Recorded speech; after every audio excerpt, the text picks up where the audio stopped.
বন বিষয়া শোণিতপুৰ নগাঁও কাৰ্বি আংলং গোলাঘাট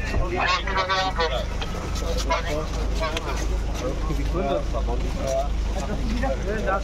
মুখ্যমন্ত্ৰী সোমাই গৈছে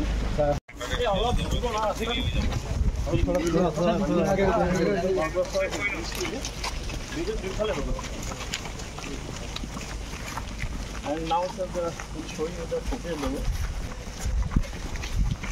If you see that this water is coming fast, no problem.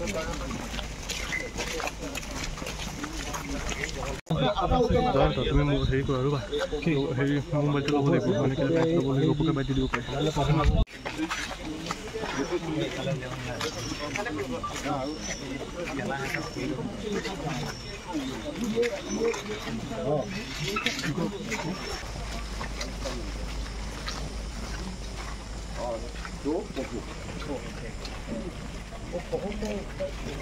কাজিৰঙাত পানী দেখা গৈছে যে যোৱা নিশাৰ পৰা বৃদ্ধি হৈয়ে আছে প্ৰায় 163টা কেম্পত পানী সোমাইছে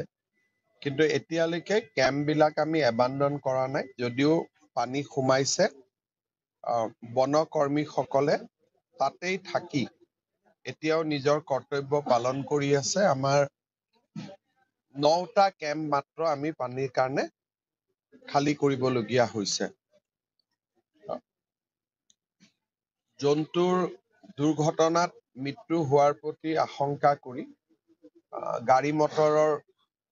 যিটো মুভমেন্ট তাতে আমি কিছু ৰেষ্ট্ৰিকশন আনিছো এই মুহূৰ্তলৈকে খবৰ পোৱা মতে এটা সৰু গড়ৰ পোৱালি বানপানীত মৃত্যু হৈছে আৰু ৰাস্তা পাৰ হ'বলৈ চেষ্টা কৰোতে দুটা পহুৰ মৃত্যু হৈছে নৰ্থ বেংকতো এই ধৰণে কাম কৰি থকা হৈছে যিমান পাৰি সচেতন হৈ থকা হৈছে এনডিআৰএফৰ টিম ইয়াতে আছে মোবাইল ভেটেনাৰী ক্লিনিকো আছে স্বাস্থ্য বিভাগেও ইয়াত কাম কৰি আছে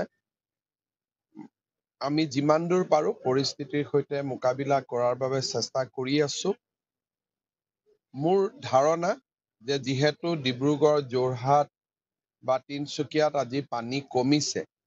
সোৱণশিৰিৰো পানী কমিছে ডিসচাৰ্জ কমিছে সেইকাৰণে হয়তো অহাকালি গধূলি বা পৰহিৰ পৰা ইয়াতে পানী কমাৰ সম্ভাৱনা আছে আমাৰ গোটেই ফৰেষ্টৰ গোটেই টিমটো দিনে ৰাতিয়ে লাগি আছে আৰু মই ভাবো যে আমি